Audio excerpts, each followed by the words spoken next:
Have you ever heard of an invention so brilliant, so ahead of its time, that nobody knew how to use it?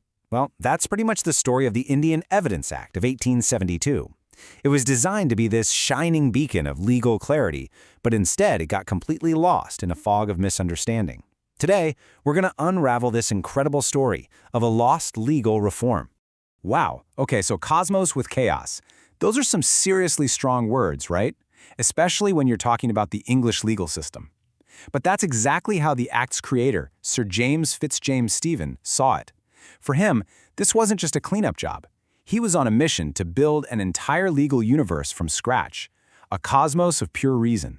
And he was going to build it in India. All right, so what exactly was this chaos that Stephen was so fired up about? Let's jump back in time and really look at the tangled-up mess that was 19th century English evidence law. I want you to imagine trying to build something with a toolbox where all the tools are just thrown in, none of them are labeled, and half of them are broken. That was the English common law of evidence. The rules were buried in thousands of different, often contradictory court cases. Even basic terms didn't have a solid definition. It was a total nightmare for lawyers, and for judges in India, it was a bugbear, basically a source of pure terror, a legal maze with no map. So, faced with this legal jungle, Stephen didn't just try to hack a path through it. Nope, he decided to bulldoze the whole thing and build a brand new, perfectly designed city. His solution was codification, and trust me, this was way more than just spring cleaning. It was a complete revolution in legal thinking. And this is where you can really see Stephen's ambition. He wasn't just writing a user manual for Indian courts. He was creating a masterpiece from the ground up.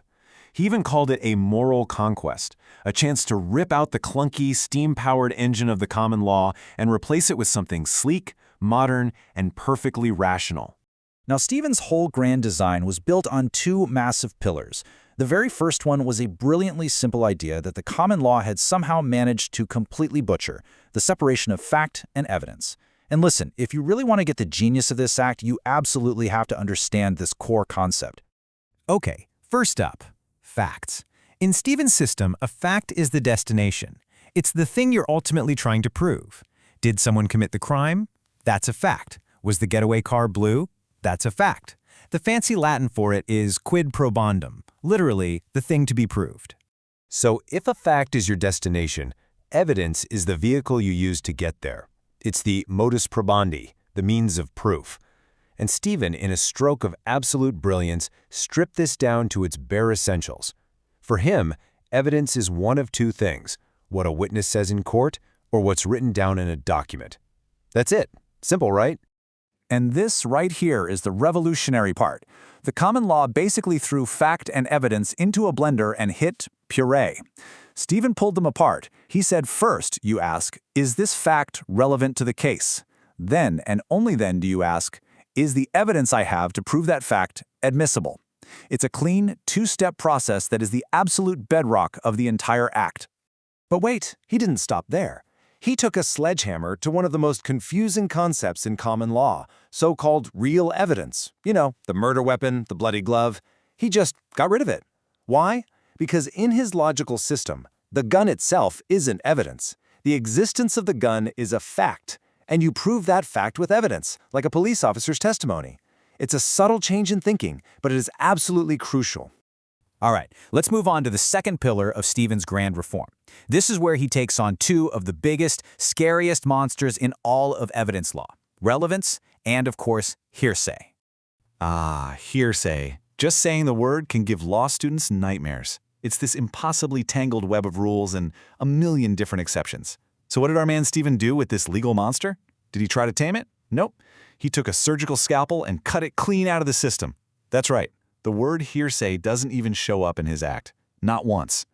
So you might be wondering, how on earth do you deal with he said, she said without a hearsay rule? Stephen's answer was something he called legal relevance. Think of it like a super exclusive VIP list for a nightclub. A fact doesn't get into the courtroom unless its name is on the list, unless a specific section in the act says you're relevant. So an out-of-court statement is just another fact. The question is no longer, is it hearsay? The question becomes, is this fact on the VIP list? Let's make this super clear with an example.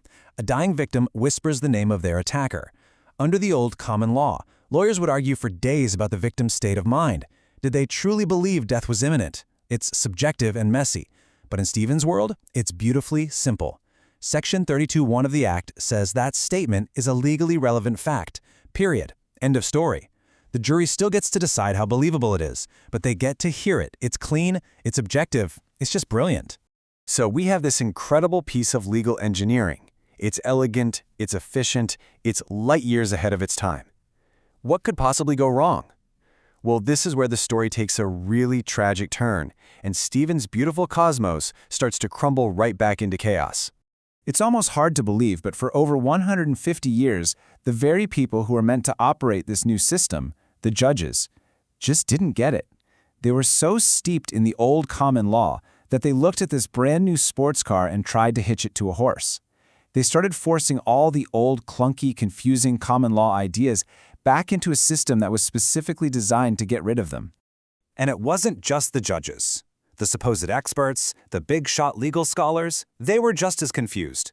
They criticized the act for not being a good common law textbook, which, again, is like complaining that a car isn't a very good horse. They completely missed the entire point of legal relevance and accused Stephen of the very confusion he had so brilliantly solved. But here's the heartbreaking part. Not everyone was in the dark. Every once in a while, a judge like Justice Mahmood would see the light. He got it. He understood that the act wasn't about finding loopholes and exceptions. It was about building a logical argument, step by step, from legally relevant facts. But sadly, voices like his were just whispers in a hurricane of confusion. And so, because of this massive, century-long misunderstanding, the revolutionary power of the Indian Evidence Act was slowly, tragically buried under the weight of the very system it was meant to replace. So, what's the end result? The Indian law of evidence today is basically haunted by the same old ghost that the 1872 Act was designed to exorcise. All of Stephen's brilliant solutions are just sitting there, collecting dust, while courts and lawyers are still fighting with the same archaic problems. Just look at how this reversal of reform actually happened. Take a concept like res justae. Stephen made it a simple question of relevance. But the courts reinterpreted it using old common law ideas, bringing back messy, subjective tests. The exact same thing happened to the Dying Declaration. A clean, objective question of legal relevance got twisted back into a confusing, subjective rule of admissibility. And so Stephen's masterpiece, this elegant, powerful, logical piece of legal design, has basically been left alone in the dark, a brilliant idea living in solitude, misunderstood and ignored for a century and a half. And that leaves us with a really provocative final thought. What if rediscovering the Act's original design, that clean break between fact and evidence, that brilliant system of legal relevance, what if that holds the key to solving some of the biggest problems in evidence law today? What if Stephen's cosmos has just been waiting all this time for us to finally look up and see it?